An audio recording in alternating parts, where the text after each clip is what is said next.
and welcome to this edition of MMM News. In today's headlines, a new power box in Bond Street, also a robbery in Bond Street, and breaking the bank to keep the Mount safe. Just last week, at about 6:30, a house in Bond Street, number 4, was broken into. Fortunately, the residents weren't home. We have now confirmed that the robbery was committed by contractors who had information to the owner's movements and so on. A TV and credit cards were stolen. Breaking the bank to keep the Mount safe. The committee have been doing their utmost, working all hours to raise funds to keep our Mount safe.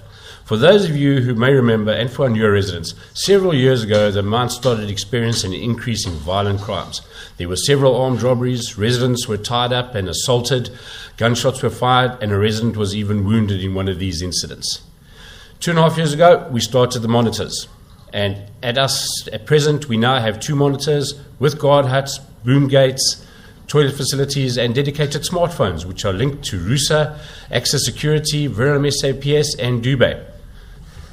Is it worth it? In the last year, we have turned away 6 vehicles which have been confirmed by RUSA and SAPS to be wanted in connection with armed robberies and housebreaking. In addition to that, we've also had 7 vehicles arrive to read your meters. However, no IDs, no work cards, no job cards, and so on. They have also been turned away.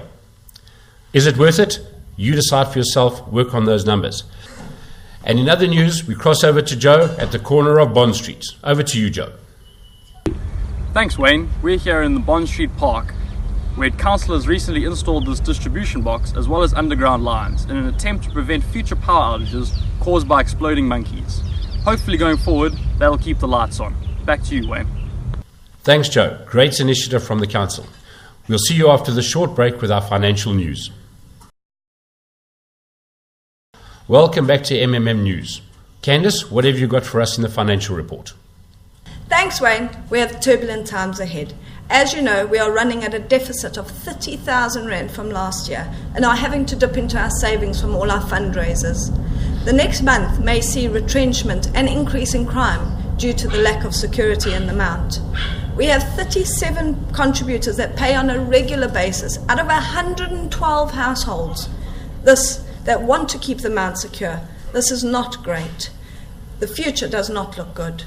Come on, guys, let's contribute. Let's make this happen. I'm Candice for the financial report. Thanks, Candice. That's really not good news. Let's hope the community come together and we can turn this thing around. Now over to Keegan for the latest update from the Night Owls, the other bunch keeping us safe at night. Thanks, Wayne. In the past month, we've noticed an increase in suspicious vehicles entering and exiting the Mount between midnight and 4 a.m. We've often had to identify and remove vagrants looking for a peaceful night here in the Mount. Other than that, we've noticed some awesome wildlife such as bushbuck, bush pig, nightjars and owls. It would be awesome if the rest of the community could come down and get involved and put a shift down with us.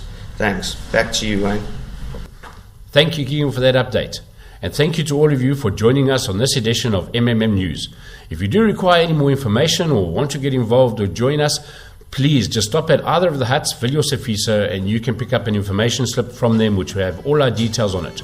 Once again, thank you for joining us.